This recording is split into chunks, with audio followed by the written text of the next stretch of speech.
Oh, behind the Bastards is the podcast you're listening to right now. I'm Robert Evans, the host. We talk about bad people, tell you all about them. And today, my guest, Matt Lieb, who is a comedian and also mein Liebling. Yes. Yeah. That's cute. Your name is Matt Lieb, mein Liebling, kind of. Yeah. Kinda, Lieb is German for love, you know. So it's like, some people call me Matty Love. Matty Love. Oh, that's wonderful. Big Papa L. Yeah, Big Papa L. Like, these are all, like, I would like people to... No one's actually done it yet, but if you want to call me Matty Love, Big Papa L, the Love Matty, whatever you want, just, fucking call me nice names. That's what this podcast is. This is the show where I say nice things about a random guest. Hell yeah. If you want the show where I say cruel things about a random guest, just stick around for another half hour, and I'm gonna make Gilbert Gottfried cry. So specific, Robert. No, I love Gilbert. Anyone who has the courage to get up on stage the day after 9/11 and tell jokes about 9/11 is a hero. He was the true hero of 9/11. He really was. Gilbert Gottfried, firefighters, and then Gilbert Gottfried again. Yeah. Matt, before we get into it, because the topic today is just going to blow people away. You want to plug anything right now? Oh, yeah. Well, I do the only Sopranos podcast. It's a rewatch podcast of The Sopranos called Pod Yourself a Gun. So, yeah, you should check that out. If you like The Sopranos, even if you don't like The Sopranos, it's just a good time. And Pod Yourself a Gun is legally the only Sopranos podcast. If you hear another one, call the ATF. They regulate that, and they'll go shoot those people's dogs. Yeah, no, that's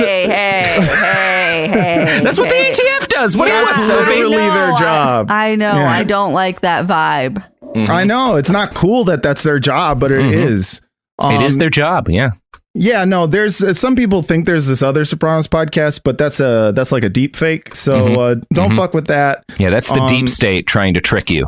Exactly. That's a psyop to get you to The Wire instead. But yeah, it's really just a stealth The Wire podcast. Exactly. And fuck that shit. This is about the Sopranos. Fuck that shit. Yeah. Hell yeah. Also, I do a movie podcast called the Film Drunk Frotcast. Both of those are with Vince Mancini, who is my co-host and pod life partner. So. Now, is he at all related to Boom Boom Mancini? I doubt it. But it's possible. That would be cool. Pretty good Warren Zevon song about Boom Boom Mancini. Yeah, killed the guy. Also, Vince Mancini is also the name of Sonny Corleone's bastard son in Godfather Part 3. So that's very fun. A lot of mafia tie-ins with this. Speaking of mafias, you know what else is an unaccountable group of dangerous criminals, Matt? The police. Well, yes. This is a long time coming, but this is even worse than the police, Matt. Today we're talking about the arch bastard of them all, the FDA. Oh shit! Yeah, that's right, motherfucker. The Food and Drug Administration. That's right. That's who we got two parts on the FDA this week. You know, that's right. I did not know. I was coming in here expecting, listen, we've talked about Nazis. We've talked about Nazis. We've talked about Dr. Oz. We've talked about people who, created the Boy Scouts and touched children. All amateurs. Reinhard Heydrich ain't got shit on the Food and Drug Administration. Okay, that might be going a little far. I'm excited. I thought that, yeah. We make a lot of fun of the FDA, and I've always found like goading them into violence funny because they're kind of like the most milquetoast 3-letter agency the government has, right? The FBI is like terrifying. The ATF is this big drunken bloodthirsty frat boy. The CIA kills entire governments. And meanwhile, the FDA can't even like ban people from drinking bleach in a timely manner. Like it takes years to be like, oh, we probably shouldn't let people give their kids bleach water. Yeah, they just do press conferences where like, stop. Yeah, guys, this is bad for you. Oh, just a school marm. But the reality is that kind of like amiable toothlessness is a front that hides an agency as corrupt and deadly as any part of the U.S. government. And in fact, probably has greater societal harm in a lot of ways than most. Our friends at the FDA may have a body count that might shock you.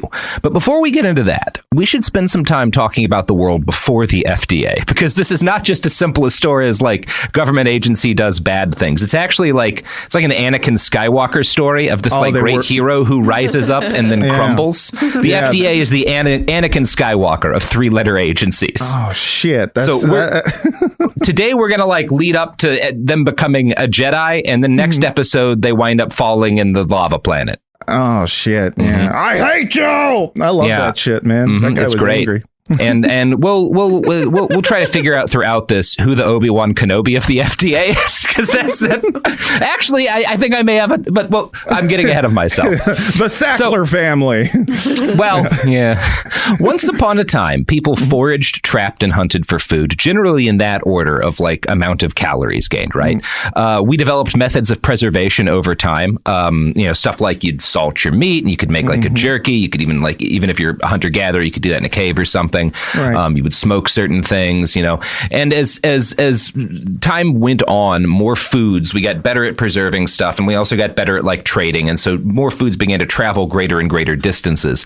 But the extent to which most foods could actually go geographically was very limited, right? You couldn't take mangoes from one place to a place 1,000 miles away, 800, 900 years ago very well. You could take the seeds maybe, and you could grow them, but mangoes don't last all that long. Yeah, they go bad real fast. So a lot of stuff that's why some of this stuff became so prized, because if you could manage to get it to the emperor or something, it was a gift that was really valuable, because you couldn't get stuff to travel nearly as far as you can today, which meant that back for most of human civilization, people ate pretty locally by default, right? There was trade in spices and stuff that keeps well, but most food was grown or whatever, hunted, trapped, whatever, pretty close to where you lived. When the Napoleonic Wars kicked off in the early 1800s, our boy Nappy offered a bounty to any inventor who could figure out a cheap, quick, and effective way to preserve food in quantity, right?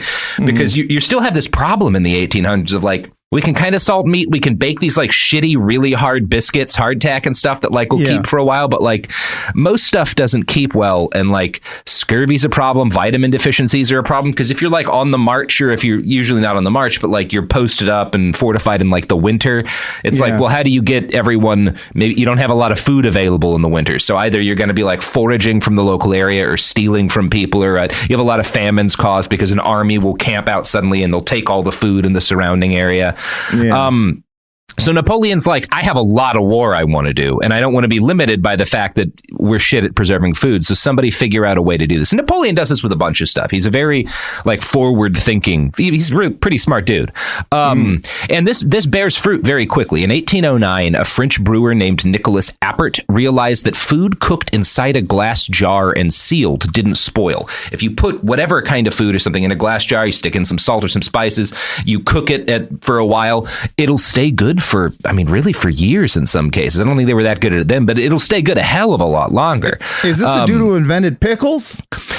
Not quite, but this is the guy who started the process of inventing canning. And the French state was unable to master the art of canning in quantity, right? They figure out that this works, but it's figuring out how to make the seals right and how to get, it's a process. We're not as good at glass then as we are now. So having glass that can stand, because you have to I do a lot of canning now. A good friend of mine taught me how, and you have to basically boil a can with food in it for 20-30 minutes, so the glass, it takes a while to make glass that can reliably stand up to that. Even today, some of it's going to break. So it's a process. I totally relate to that every time I try to can. I just can't. As a fellow canner, I get it, dude. It's hard. It's hard to do if you're trying to make an army's worth of food and preserve it. So they figure out that this works. But it doesn't really the French government doesn't get good at it in time for Napoleon to stop to like not lose his wars, right? And it would have helped, like the whole Russian campaign, having like good canned and tin food might have really helped out, you know? That really would have that could have been a game changer. That could have been a game changer, man. But you know, fuck, that's too bad. Obviously, like now that the basic idea is understood, the process gets more and more developed over kind of the early to mid 1800s, and it spreads all throughout Europe. As soon as other nations realize this is possible, a lot of resources get developed into like canning and then tinning food. The Portuguese are like the best at tinning. In fact, if you wind up in like Lisbon ever, which is a beautiful city, the airport has like these stores that are just hundreds of different kinds of weird canned foods, like stuff you've never seen canned, because that's like Portugal's motherfucking thing is canning, particularly like seafood. They're the most proud of just canning different fucking weird. This is just canned dirt. Canners. Yeah, we just put some dirt in a can. We just put some dirt in it. It's just, we can put nobody can stop us. We can pretty much put anything in a can, dude. Yeah, and these developments in canning and tinning are a huge part of why because the biggest wave of European colonization is the 1800s, right? That's like when stuff really starts to go huge outside of like, you know, North and Central America, and like the scramble for Africa and stuff, and a lot of like the colonialism in Asia starts happening in this period. And canned and tin food is a big part of what makes that possible. It's a big part of like why these guys we've talked about on the show, these explorers in Africa and whatnot, for like Leopold, are able to do what they're able to do because they're able to take, you know, a lot of what they need with them and keep it in the jungle heat. So cans aided like global colonialism? Oh, absolutely. Yeah, it's hugely important. Being able to like reliably have the nutrition you need and take it for a significant period of time. That's very important. I never even considered that. Damn. Yeah. So Nicholas Appert had stumbled upon canning, but he didn't really know at the time what he was doing. And today we call the process that he kind of helped to discover pasteurization. And this is, again, heating a liquid to 120 to 140 degrees for about 20 minutes. Pasteur, the guy that the pasteurization comes from, actually like figured out what pasteurization was and like scientifically what was going on. And he did this in the 1850s while he was actually trying to preserve wine. So 1850s, Pasteur discovers pasteurization, which people already kind of knew about, but he's like the guy who figures out scientifically what's going on. And slapped his name on it. So. And slapped his fucking name on it. That's right. But he's just trying to preserve wine. It takes another 20 years before a German chemist figures out that the same process could work on milk, which at the time was filled with salmonella and tuberculosis. We will talk a lot about how fucked up milk was that's like half of this episode. Milk was a fucking nightmare back in the day. Like, I don't give a shit, like, however much you like Lovecraft, cosmic horror, nothing is scarier than milk in the 1870s. Why did people drink it if it was like That's Russian a great roulette? question, Matt, because it sounds like a nightmare. Everything was just so gross back then. Yeah. They're like, listen, 1 out of 4 of these main courses is going to kill you anyways. Might as well add some milk to it. Yeah. So the Germans figure out that you can pasteurize milk in like the 1870s. And obviously milk's not the only thing you can pasteurize, but that's when that gets figured out. But pasteurized milk doesn't really hit the U.S. in quantity until the 30s. So there's like a 60-year period where we can, but we aren't. And this is the story of why. So in 1899, Harvard microbiologist Theobald Smith discovered salmonella, which obviously had existed for a long time and been killing people for a long time. But he figures out like why people are dying from milk. And he suggests like, hey, we should pasteurize this stuff. The Germans have figured it out. It's very easy. You just have to heat this shit up for a while. Yeah. And there's this immediate panic by the American Pediatric Society, who as soon as this guy is like, we should be pasteurizing our milk, they're like, heated milk will give babies scurvy. It robs it of nutrients. Don't do it. Was there like a reason? Like, why would they give a shit? Or are they just in the pocket of big raw milk? You hear it a bunch, like that, like cooking vegetables, steaming vegetables, you lose some. I'm sure you do lose some nutrients. I don't think it's enough to have any meaningful impact on diet. And I think it's that kind of thing where like, yeah, it's fine. Like maybe there's a little less nutrition, but there's also no salmonella. Yeah, no and that's salmonella. Probably a bigger problem for the baby. That's the best trade-off. Babies are notoriously vulnerable to dying. Yeah. That's what everybody says about them. They're so easy to kill. Oh my God. Don't even Every time I see a baby, I'm like, easy, dude. Easy. If I wanted to, I could kill like many babies in a row. I don't, because I'm not a monster, but I could do it. But it's good to know. It's good to know, you know? Sometimes I just like walk past a park and go like, I could take you all if I needed to, you know, if I needed to, if the chips were down. Yeah. Anyway, so there's this immediate like backlash against pasteurization, which is mainly due to like the expense. It's going to cost money to do this. They're going to have to retool the milk producers. You'd have to retool your whole production line to allow for pasteurization. Now, obviously, pasteurization would also allow milk to last a lot longer. You can keep it good for a shitload longer if you pasteurize it. So a logical person might say like, hey, yeah, you're going to spend more money retooling your production lines, but you'll get to keep your milk for longer and it'll all work out in the end. But the milk companies are just like, no, it's going to cost us money. Like, fuck that shit. We don't want to stop having our cow juice dumped into a bottle that a guy then sneezes a mouthful of chewing tobacco into before half-assedly sealing and leaving in the hot sun. So they resisted pasteurization, but they were really open to better ways to preserve milk. They just wanted it to be cheaper than pasteurization was going to be. In 1896, Dr. John Hurdy, a former professor from Purdue, formally endorsed the use of formaldehyde as a good food preservative. Now, that sounds like we're going to say some like quack doctor shit. It's actually not that fucked up. A whole lot of foods you eat every day contain formaldehyde. There's formaldehyde in pears and apples and like all crustaceans that we eat, in mushrooms. They've all got some amount of formaldehyde in them. It's fine. It exists because it preserves things. Like generally when you're looking at like fruits that last longer on the shelf, it's because there's some formaldehyde in them. We're not shooting them into that. It's just like a thing that occurs in nature. So Dr. Hurdy realizes this and he's like, well, clearly, even though like this stuff can be toxic in quantity, tiny amounts of it can be fine. And so he proposed using a very small amount, 2 drops of formalin. And formalin is like 40% formaldehyde, 60% water. So just 2 drops of very diluted formaldehyde per pint of milk. So that's his suggestion. If we put in a tiny amount, it'll make the milk keep a lot longer and it won't be toxic. It'll still have, will it still have salmonella though? I mean, yeah, I mean, potentially, yes, it does not cure the salmonella part. Now, that said, like the longer you leave it out, the more risk of a lot of bad things happening. Sure. So it does make it a lot safer. But so he's like, hey, a tiny amount of formaldehyde can help your milk last longer on the shelf. The milk producers, big businesses, all they hear is, oh, there's a way to make our product last longer. And we should just pour as much of the shit in there as we possibly can, right? Yes. And to talk about how this went, I'm going to quote Deborah Bloom, who is like the fucking expert on specifically this shit, writing for Smithsonian Magazine. Quote, so dairymen began increasing the dose of formaldehyde, seeking to keep their product fresh for as long as possible. Chemical companies came up with new formaldehyde mixtures with innocuous names such as Iceline or Preservaline. The latter was said to keep formaldehyde. The latter was said to keep a pint of milk fresh for up to 10 days. And as the dairy industry increased the amount of preservatives, the milk became more and more toxic. Hurdy was alarmed enough that, by 1899, he was urging that formaldehyde use be stopped, citing increasing knowledge that the compound could be dangerous even in small doses, especially to children. But the industry did not heed the warning. In the summer of 1900, the Indianapolis News reported the deaths of 3 infants in the city's orphanage due to formaldehyde poisoning.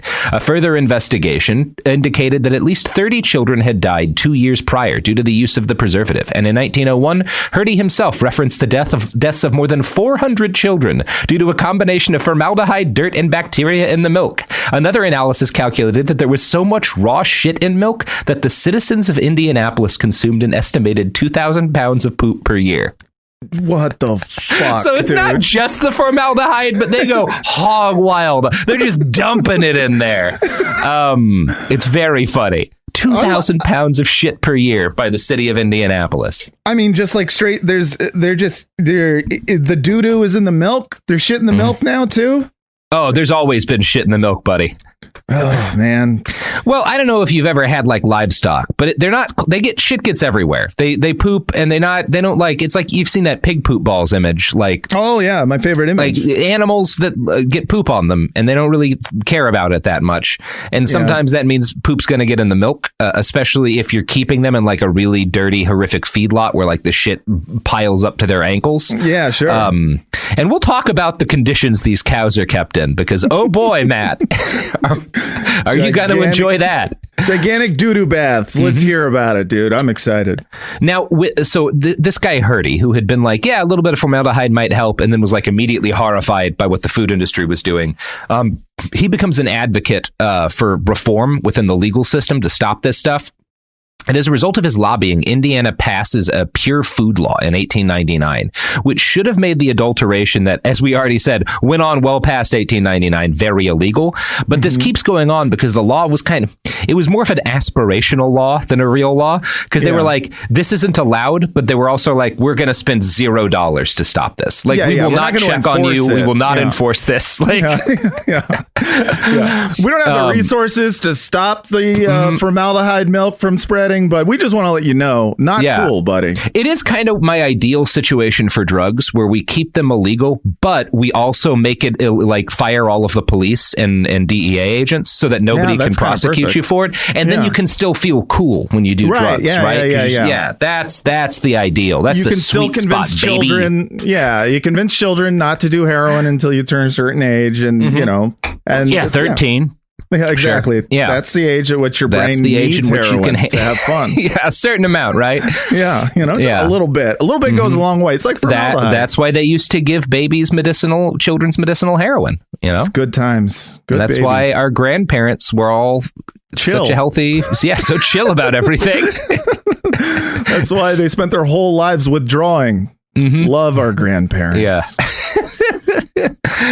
So the year after that law gets passed in Indiana, Hurdy's lab analyzes a pint bottle of milk that was handed to them by a family. And the family buys some milk for their baby. And they notice that, as they describe it, the milk appears to be wriggling.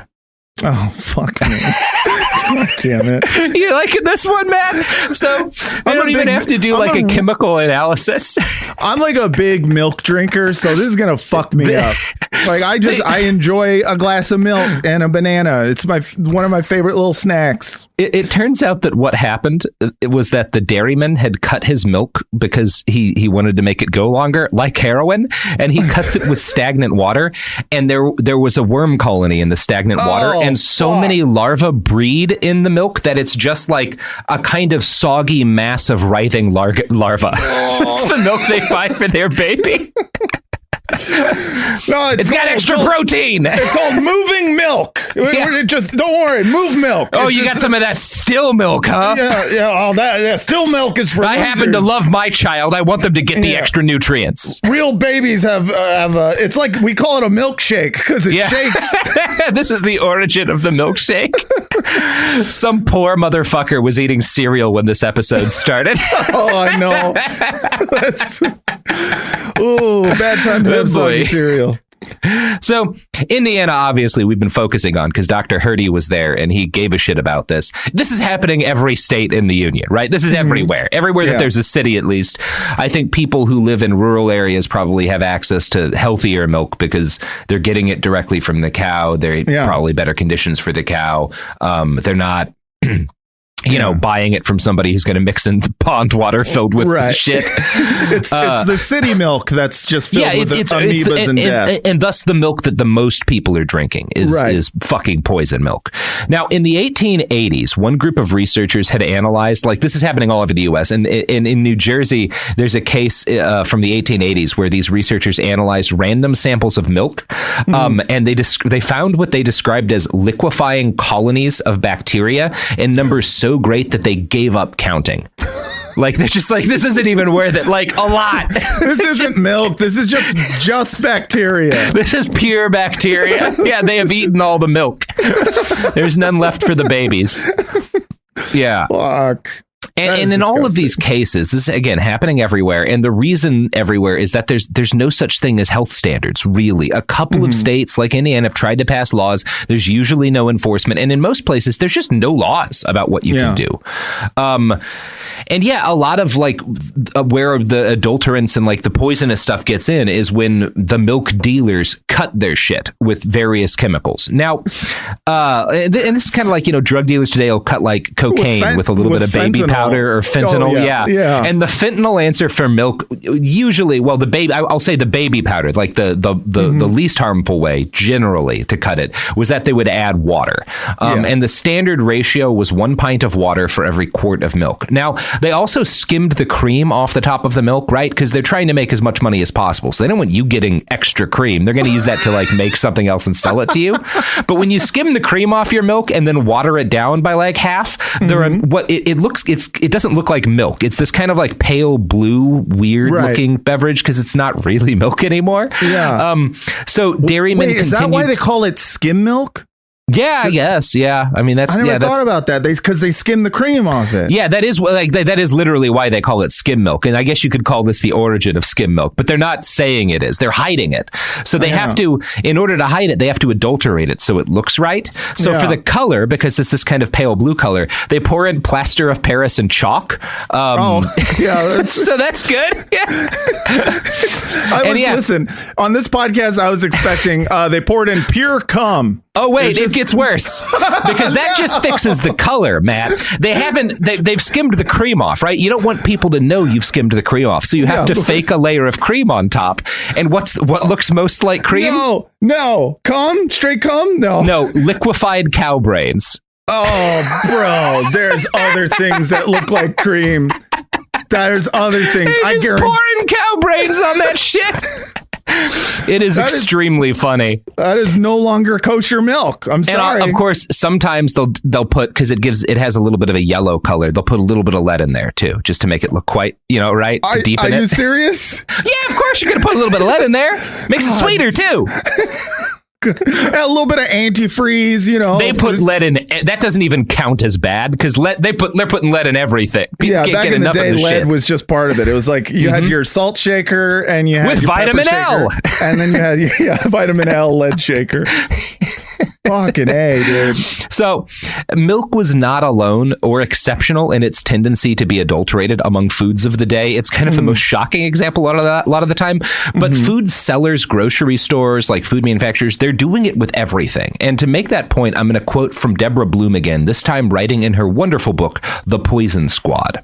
Quote, fakery and adulteration ran rampant in other American products as well. Honey often proved to be thickened, colored corn syrup, and vanilla extract, a mixture of alcohol and brown food coloring. Strawberry jam could be sweetened paste made from mashed apple peelings, laced with grass seeds and dyed red. Coffee might be largely sawdust, or wheat, beans, beets, peas, and dandelion seeds, scorched black and ground to resemble the genuine article. Containers of pepper, cinnamon, or nutmeg were frequently laced with a cheaper filler material, such as pulverized coconut shells, charred rope, or occasionally floor sweepings. Flour routinely contained crushed stone or gypsum as a cheap extender. Ground insects could be mixed into brown sugar, often without detection. Their use linked to an unpleasant condition known as grocer's itch.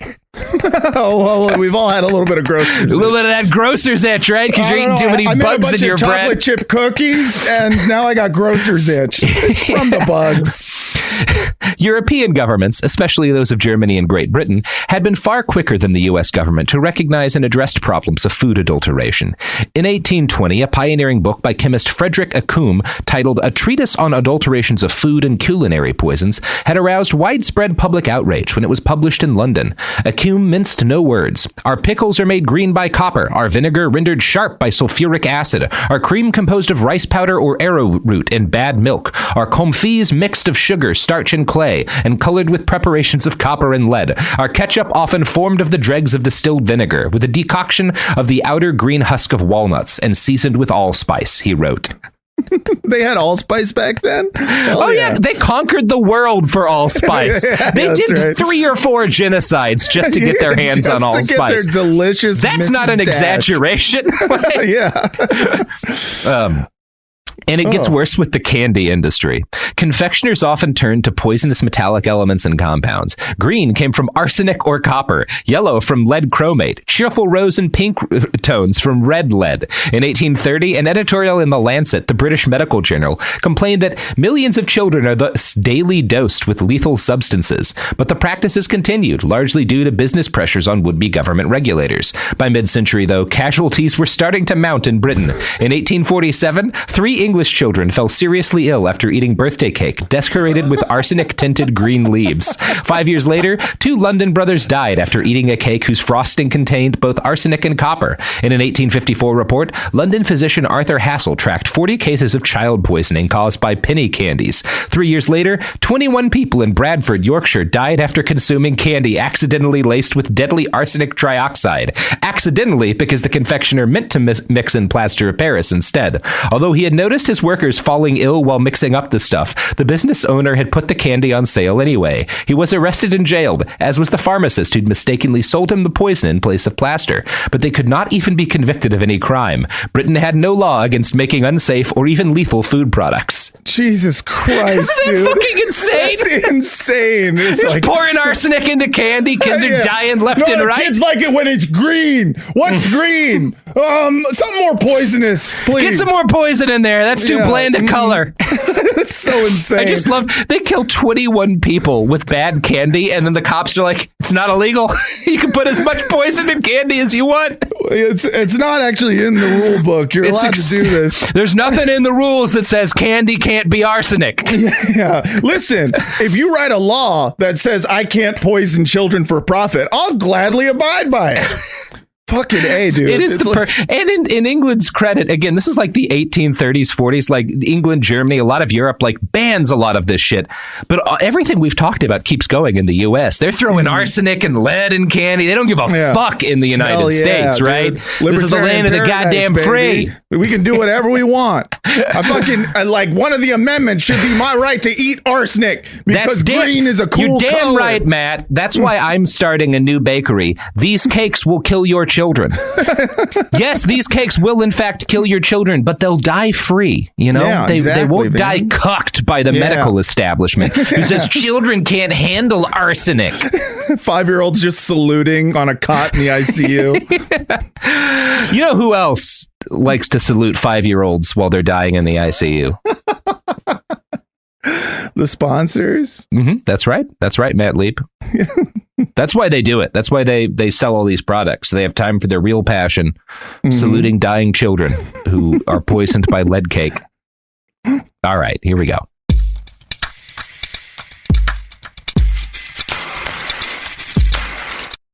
We're back. So, in the United States, for basically the whole 1800s, every attempt to impose any kind of like national food safety standards is all these attempts are opposed vigorously by the big businesses who made a lot of money selling lead candy and formaldehyde milk. For example, Massachusetts lawyer George Thorndike Engel gave a big speech in 1879 to the American Social Science Public Health Association, where he read through a list of commercially sold foods that had been found to include parasites and brands of butter and cheese that had been found to be nothing but processed animal fat. Engel accused food producers of being a threat to both rich and poor and compared them to pirates, robbing people of their good health. Engel mailed copies of his speech to newspapers around the country, which forced American Grocer, a major trade publication, to take aim at him as a sensationalist, doing a disservice to consumers, although they did concede that it was bad when milk and candy killed children. Yeah. So like, look, it's bad that kids keep dying, but this guy's not like out. This guy's out of his mind. This guy is biased, all right? And listen, I have grocer's itch. Who doesn't? Okay? Look, we all wish kids would stop dying, but at what cost? That's what we, the people putting lead in your children's food, ask. Listen, you can either have a crying baby or a baby with a 1 in 5 chance of dying from this lollipop. Which would you prefer? Yeah, what do you want? You want milk that kills your kids, or you want milk that's 3 cents cheaper? Huh? Yeah, come on, man. How much are those kids worth for you anyway? It's supply and demand here, buddy. So Engel's argument, though, was convincing to Congressman Richard Beale from Virginia. He put forward legislation federally to ban all interstate commerce and chemically altered foods. And it's wild to think about how different, like, it would have gotten appealed at some point, right? Because you just couldn't have a society like ours with that law on the books. But it never gets made. It dies in committee. I'm not even saying, like, at the time, certainly would have been a good thing. That wouldn't have aged well. But it doesn't even get off the ground floor. And of course, that bill was was not the only thing that died in committee. Shitloads of kids were still being offed by poisonous foods. It all got bad enough that the United States Congress decided to take a break from edging the tip of the national cock into overseas colonialism, and in 1902, they funded the very first controlled trials of human food toxicity. These tests would be carried out by the U.S. Department of Agriculture's Chemistry Squad, which was headed by a guy named Harvey Washington Wiley. Now, Wiley's pretty dope. He may be the Obi-Wan of our story. Nice. He'd gotten his start in food science in 1881 when the Indiana State Board of Health asked him to look into honey, maple syrup, and other sweeteners. And his findings were that, in short, like, a lot of the people buying these things are not, in fact, buying these things. Most of the, like, a lot of the maple syrup and honey in the market is just like corn syrup. They would sometimes even make like a fake wax honeycomb and dip it in the corn syrup so that it looked like you were getting real honey. Nice. And realizing that, like, oh, wow, like, people going to the grocery store have no fucking clue what they're getting. Like, they don't have a goddamn idea what they're actually buying, because there's no requirement that they tell people what they're buying and actually deliver it on it. And this kind of radicalizes Wiley, and he spends the rest of his career trying to stop this. Now, Nature, a write-up I found in Nature magazine, describes his new job at the USDA. Quote, Wiley recruited young, healthy men as guinea pigs, starting with civil servants. They signed liability waivers and agreed to take part in hygienic table trials, eating free but strictly prescribed meals in an experimental kitchen in the USDA's basement in Washington, D.C. An excitable press dubbed them the Poison Squad. And they're trying to figure out, like, what things are bad for people. They're also trying to just, like, gain a real understanding of, like, nutrition and, like, what works, what preserves food. No one had really, this hadn't been done. Pieces of this had been done in an organized way, but, like, this is the first time that our government's like, we should really, like, figure out what this stuff does to people. Right. Yeah. Like, in a controlled setting, give some people some lead and just, and drop a couple of swords. You don't know at that point, right? Like, it is like, we laugh about it, but, like, the Romans put lead in fucking everything because they didn't realize it, like, it was bad for them. Right. So you have, and at this point, we're starting to get some understanding of that, but, like, a big part of it is this. And there's a lot of very brave people who are like, yeah, try shit on me. We should know if this is killing people, so give it a shot. Put it in me. That's thanks, badass, guys. dude. You took one for the team here. Yeah, you're like, I'll eat pretty much anything, so just like hook it up, dude. I don't give a shit. Throw it in me. Who gives a shit? Yeah, I'm drunk. Yeah, I ain't gonna live that long anyway. It is the 1890s. I made it to 20, you know? Yeah, exactly. I'm an old man. Dude. I am dead inside already. Yeah, feed me some more of that brain milk. My earliest memory is Sherman's March to the Sea. I'm done. So that brings us back to milk. Now, under President Grover Cleveland, Wiley's chemistry division started digging into the dirty world of big dairy. There was a lot of money in dairy, particularly since milk was seen as, like, the best thing to feed small children. The milk industry had been happy to cut corners for profits for quite some time.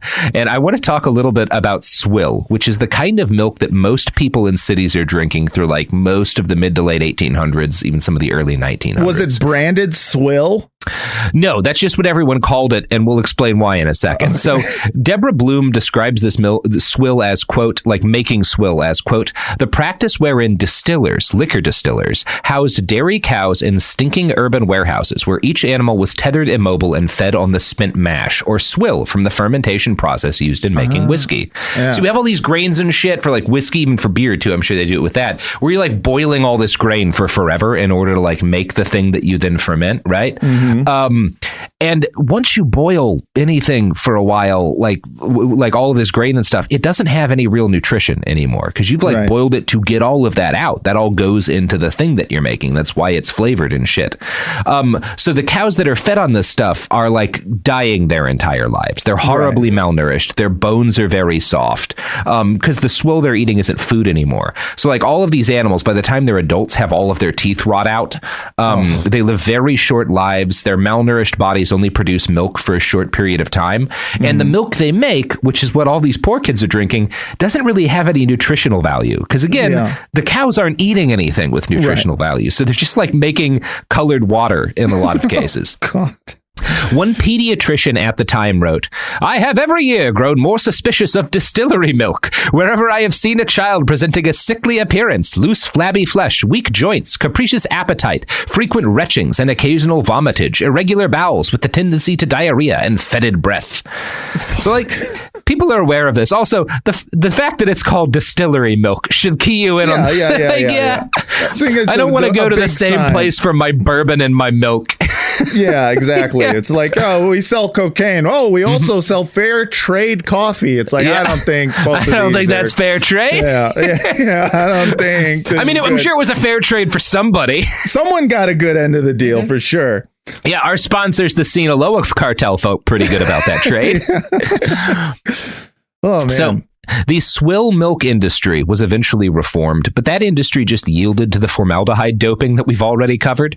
By 1904, formaldehyde milk had spread to New Jersey, where one doctor blamed a surge in child deaths on the substance. In New York City, 20,000 deaths of children under 2 per year were blamed on poisoned milk. Formaldehyde wasn't even 20,000 kids a year in New York City dying from bad milk. Yeah, like, that's fucking wild. That is so many dead children. That is an insane amount of. It's like, at some point you have to go, like, wouldn't this, like, just shooting them would kill less. I mean, it just leads me to believe that this was a time. It's like, oh yeah, a lot of children die. Some of it's milk poisoning. Some of it is from the slide that's made of razor blades that we have at every park. Like, that's an insane we're strapping kids to the streetcars to act as mirrors. Like, we have all sorts of ways of killing kids. It is New York in 1902, and we're just like using their bodies as chimney sweeps. I mean, they die. They for sure die. Yeah. They're very easy to kill. And formaldehyde was not even necessarily the biggest threat in milk. Most of the deaths due to poisoned milk in New York, particularly in like 1902, are probably as the result of a typhus epidemic that gets spread through tainted milk, because that's a big cause of typhus outbreaks like milk. Yeah. Now, Wiley and Hurley were among the learned advocates who urged the government to take action. Everywhere they looked, Americans were being tricked into consuming things that weren't food. And of course, a shitload of babies were dying. Regulations keep being proposed, and they are fought tooth and nail every time by food manufacturers. So by the time the early 1900s roll around, a handful of journalists set themselves to the task of like exposing what's happening here, often with the direct help of guys from the chemical division. So like these reporters are kind of working with Wiley and his men. And one of these journalists is Henry Irving Dodge, who adopted poisoned milk as his cause in 1904. Deborah Bloom writes, Dodge had learned from a friend in the U.S. Senate that manufacturers were prepared to spend more than $250,000 to defeat any regulations, and had already made major contributions to the campaigns of senators considered friendly to the cause. No wonder the proposed food legislation was going nowhere, he wrote. The Senate does not indulge in bawling opposition to the bill. Oh no, its weapons are much more effective and more deadly. It lets the bill die. The American government, he concluded, would rather protect wealthy business interests than protect the American people. I mean, not a thing people today would understand. No. Thank God that's changed. Yeah. I mean, we can all be grateful for that. But no, I mean, like $200,000 to $250,000. Which is like $4 or $5 billion. Exactly. Like to fight just boil the milk. Yeah, just boil the goddamn. It's not hard. Milk. You are putting so much money into not boiling the milk. That's ridiculous. It is not like we're asking a lot. It's literally the least you could do with the milk. Hey, maybe we don't need to have 20,000 babies a year die in New York City. I will pay any amount of money to keep fire away from my milk. It's fucking amazing. Jesus so obviously, Christ. This is an outrage and should really piss people off. But the American people, as is often the case, had a lot going on right around this time. And while there were isolated eruptions of outrage when like a tainted meat tin would kill some soldiers, this happens around the time of the Spanish-American War. A bunch of soldiers get sick from like bad meat, or like whenever a spoiled milk batch would kill a whole kindergarten worth of kids. There's there's outrage in bursts and spurts, but it's very decentralized and scattered. And because of this, the massive meat meatpacking and dairy industry, these huge corporations and like conglomerates that have formed around this stuff, are able to bribe and bully their way out of any kind of real regulations. One of the things that actually changes this, that like really is a huge factor, is a book called The Jungle by Upton Sinclair, which I'm sure most people are at least broadly familiar with. Upton went undercover for months in a Chicago meatpacking neighborhood, and his vivid recollections of what he saw there were first published in serial form via a socialist magazine named Appeal to Reason. When it was republished as a book in 1906, huge numbers of Americans were confronted with scenes like this, and I'm going to read from Upton Sinclair's The Jungle. There were cattle which had been fed on whiskey malt, the refuse of the breweries, and had become what the men called steerly, which means covered in boils. It was a nasty job killing these, for when you plunged your knife into them, they would burst and splatter foul-smelling stuff onto your face. And when a man's sleeves were smeared with blood, his hands steeped in it, how was he ever to wipe his face or to clear his eyes so that he could see? Jesus Christ. They're just fucking blood pinatas. Yeah, they're like boil and pus and blood, and it's all getting over the meat, right? Because you can't see, and it's all over your hands, it's all over your knife, and you're processing this. If we slaughter and process animals semi-regularly where I live, and if you're doing that, like one of the key, you don't even want like the hair of the animal when you skin it to touch the meat, because it can spoil it. You want to be very careful, otherwise it makes it nasty. And these guys are like, nah, you pop them like get a balloon. Pus is just like you're marinating it, man. Get it in there. No, just more nutrients. It's more nutrients. Don't worry about the smell. It's got a lot of vitamin P. Oh, it's man. good stuff.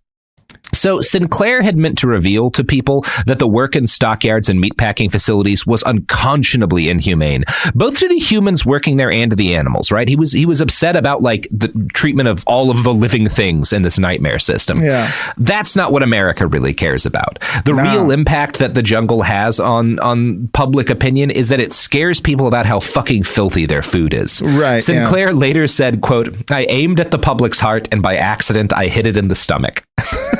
Honestly, I'd like to pretend like I'm any better, but no, I'm not. Like fucking, I didn't stop eating chicken nuggets until someone showed me the pink goo that it's made out of. And even then, love goo.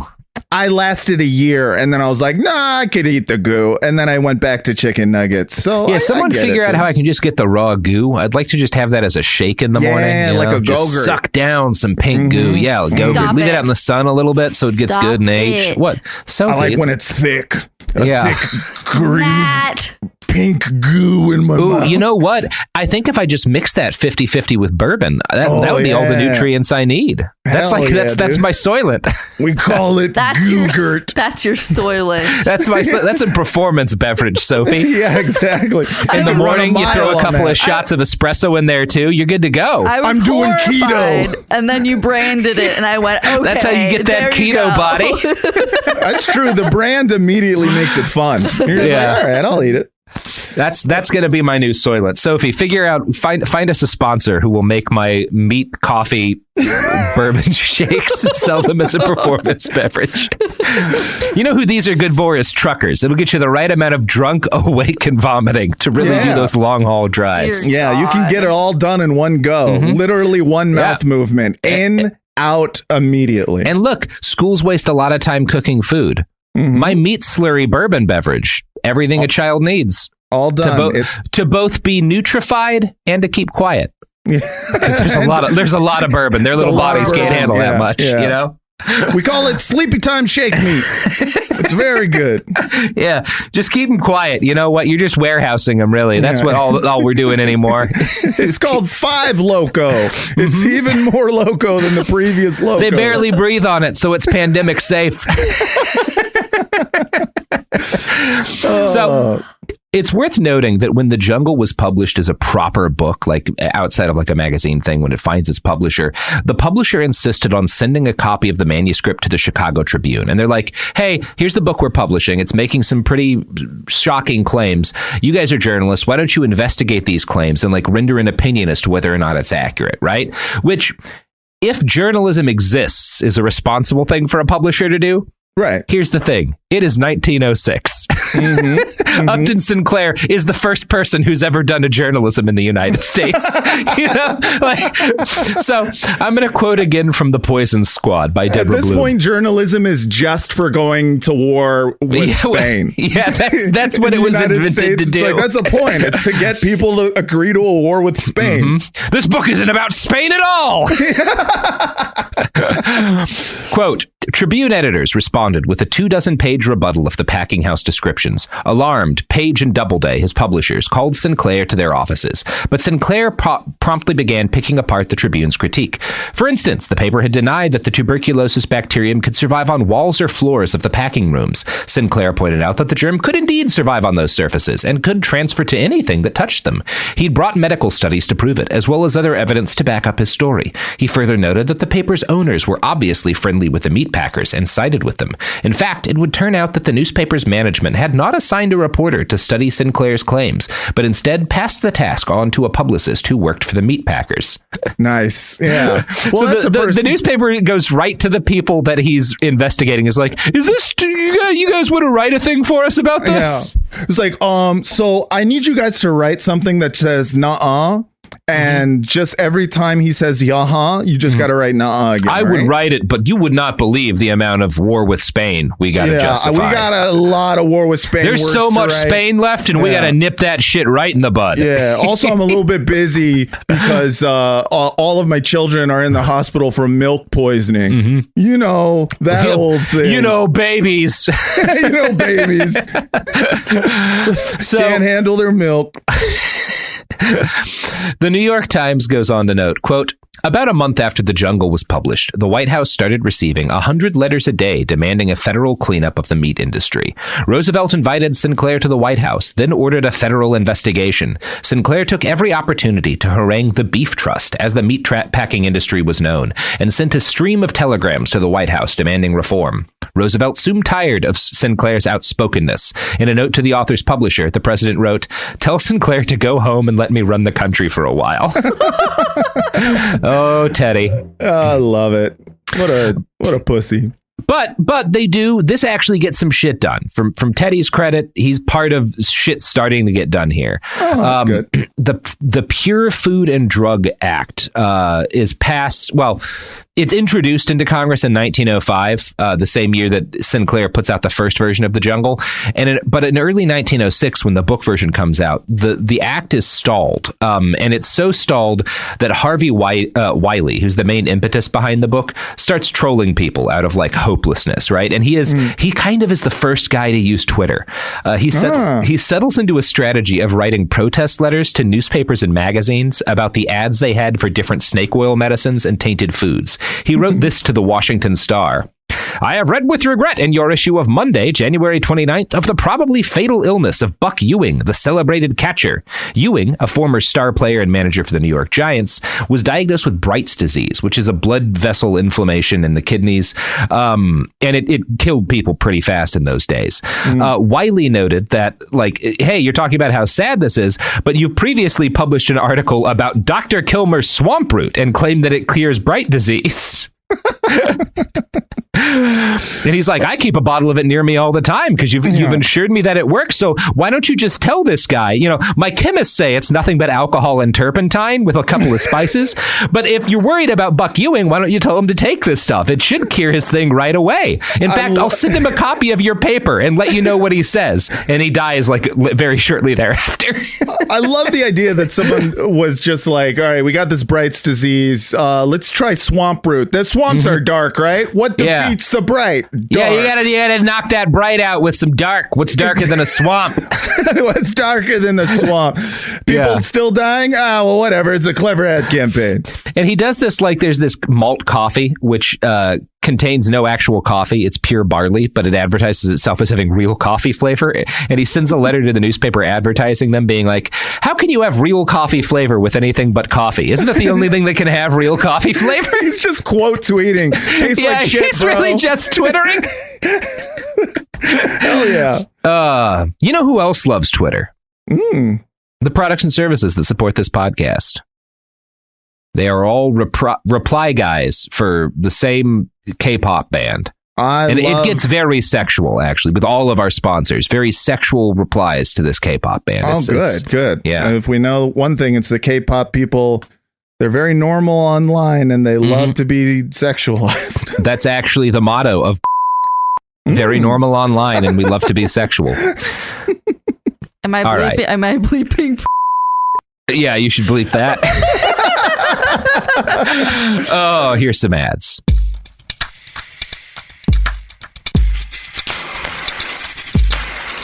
We're back. So, while he was hectoring sketchy newspaper owners in print, Wiley and his Poison Squad had gathered together the sum of their years of study into America's endless variety of shit foods.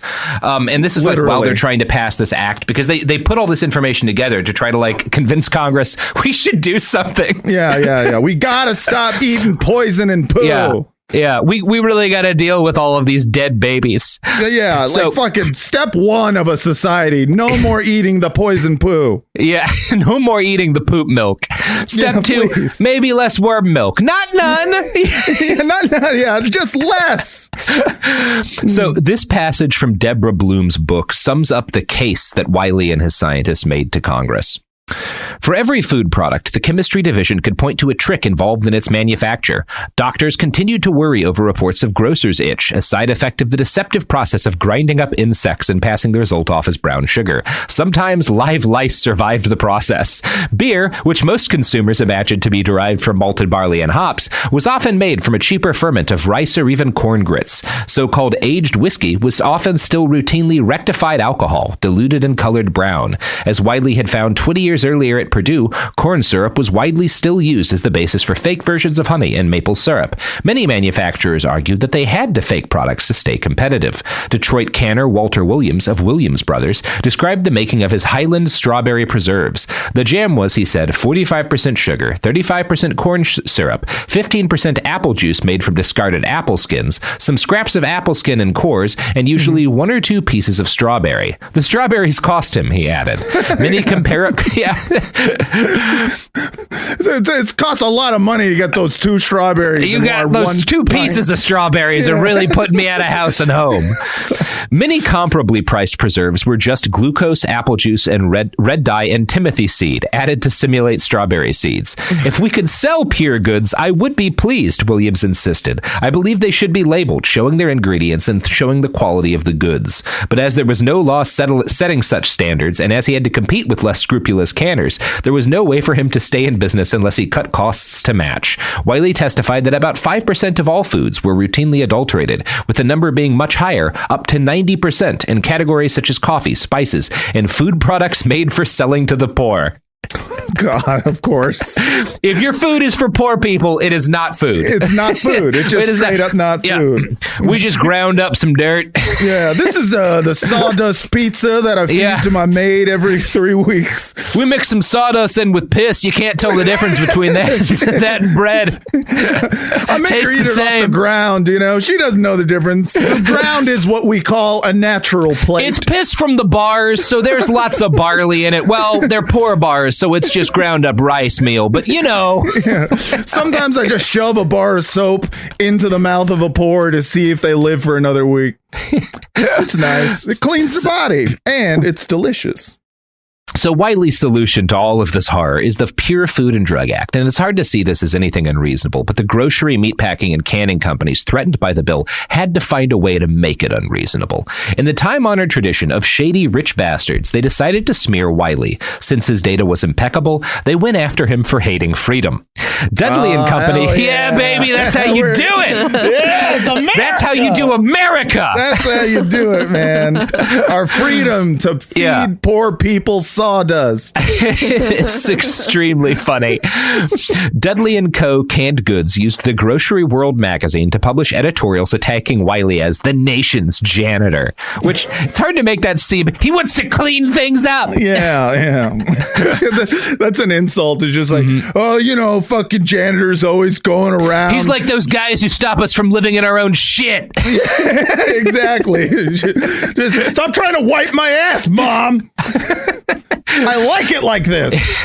The idea is that he was a busybody, policing the American stomach and again attacking freedom. During one industry event where Wiley meets with food company representatives, he's accused in person by the owner of a cannery for wanting to be dictator of the food industry. Oh, Mr. Stalin trying to stop us from putting sawdust in the bread and piss in the whiskey. Fucking Stalin over here was just like, oh, I don't like when children die from poison milk. Fuck He doesn't you. want. Look at this motherfucker. What does he think he is? The czar trying to stop kids from dying from milk? Oh, man. Yeah, Much of this is amazing because, like, it just... It's so America. It's so American. It's so couldn't American. be more American. You can't be more American than people literally spending like the equivalent of millions of dollars to just be like, I gotta feed them the poison. I gotta do it. I don't care that this is costing me more money than taking the poison out. And guess what? Freedom. I love it. You love to see it. We love to see it. We've always been the same. Yeah. Now, Wiley was not purely concerned with food here or with like the raw ingredients that people generally consider food. And in fact, as this law came closer and closer to passing, he was increasingly getting involved in something that had become a source of substantial profits for the biggest players in the industry. Wiley was now obsessed with the use of new and experimental preservatives on various foodstuffs. Now, some of them were like what we've talked about, based on formaldehyde, like freezine. But there were a whole bunch of other different, not all preservatives, new food additives. This is the period in which people start to adulterate food, when you get your first processed meats. And these companies are putting stuff in for flavor and to preserve it. And there's no regulation for any of this at this point, and this is really concerning to Wiley. The Poison Squad describes the birth of this subset of the chemical industry in a paragraph that you may recognize some of the names from. In addition to preservatives, companies developed synthetic compounds to make food production cheaper. The sweetener saccharin, discovered in 1879 at Johns Hopkins University, cost far less than sugar and quickly replaced it as a cost-saving alternative. Flavoring agents such as laboratory-brewed citric acid or peppermint extracts could now be used in drinks and other products instead of fresh lemon juice or mint, again saving costs and again crowding the farmer out of the supply chain. The pioneering industrial chemist Charles Pfizer, who had founded his New York pharmaceutical company in 1849, now also produced borax, boric acid, cream of tartar, and citric acid for use in food and drink. They loved putting borax and shit. Like, borax doses so high it would kill people. It was great. Chicago's Joseph Bauer, whose liquid carbonic company produced the pressurized gas used in the fizzing drinks of soda fountains, had become so interested in artificial sweeteners that in 1901, he had invested in a new business in St. Louis, the Monsanto Chemical Company, to produce saccharin in large quantities. Saccharin production had also launched the Hayden Chemical Works of New York City in 1900, although that company also branched into the preservative market, producing salicylic acid, formaldehyde, and sodium benzoate for use in food and drinks. The food and drink market also attracted Herbert Henry Dow, founder at age 31 of the Dow Chemical Company in Midlands, Michigan. Dow had been a chemistry student at the Case Institute of Technology in Cleveland, Ohio. Yeah, so he creates Dow Chemical Company in 1897. So yeah, all of these guys, this is where they get their start, like shooting shit into food. And wow. Wiley's not wanting to, like, not saying we should ban all this. He's not some sort of like hippie fanatic, but he's like, we should know what these, number one, people need to know if these are in their food, right? Like, you should have to tell people. I'm not going to say you can't put citric acid or sodium benzoate in food, but people should know, right? Like, that we should be doing that. And also, we should figure out if this stuff, like the food, the people putting this in food should be showing that it's not harmful. Like, they should be funding research to make, which, as we'll talk about, becomes problematic, right? But it is a good idea that, like, well, we can't just start shooting this stuff into food. We should know what it does, right? Now, the people who are, and there's a lot of scientists who are like, no, like, we don't need to be doing this. Like, the preservatives stop the food from spoiling. Do we need to study what else they do? We know how bad spoiled meat is. And they do have a point in this period where it's like, well, we know this shit's killing so many kids a year. Like, do we care if they get sick 40 years later, right? Yeah, like, right. Which is, like 40 years, that's the entire lifespan of a human. They'll be fine. Yeah, it's like you got to take the good with the bad here. I understand a little bit of it, where they're just like, hey, listen, they're not getting the foodborne illnesses, and their skin is like orange now, and one of their lungs fell out. But like whatever, they're alive. Unlike all those kids who drank the worm milk. Yeah, exactly. Harvey Wiley was not particularly good at the give and take compromise nature of politics. He was too much of a scientist, and so he. One of the reasons this law has trouble passing, a lot of people will argue, is that he's not willing to kind of like give any back, and he's as adamant about like wanting strict laws about preservatives as he is about like, well, we should be pasteurizing milk, right? And there's a good point to be made, like, no, pasteurizing milk is like, get that done first, right? It's more of a priority to do this shit. Yeah. And so in the end, the pure food law only passes because Upton Sinclair's book causes this national outrage, which prompts Teddy Roosevelt to champion the bill personally, and it passes. The pure food law was the first major victory in the war to ensure Americans actually knew what the fuck they were eating. Ate food. Yeah, actually ate food. As opposed to pure poison in a sack. It was followed in just a completely like self-inflicted wound. Like this war that we created on ourselves. Oh, good. It's very funny. Yeah. Now, the pure food law was the first major victory in the war to ensure Americans actually had any idea what they were eating. It was followed in 1938 by the passing of the Food, Drug, and Cosmetics Act, which established the Food and Drug Administration for the first time. So that's when 1906, we get the Pure Food Law, which lays the groundwork for the FDA. The FDA comes into being in 38. And initially, when it started, it's funded entirely by taxpayer money, right? And it is invested with the, you might say, sacred authority to protect U.S. consumers from the businesses making their food. Yeah.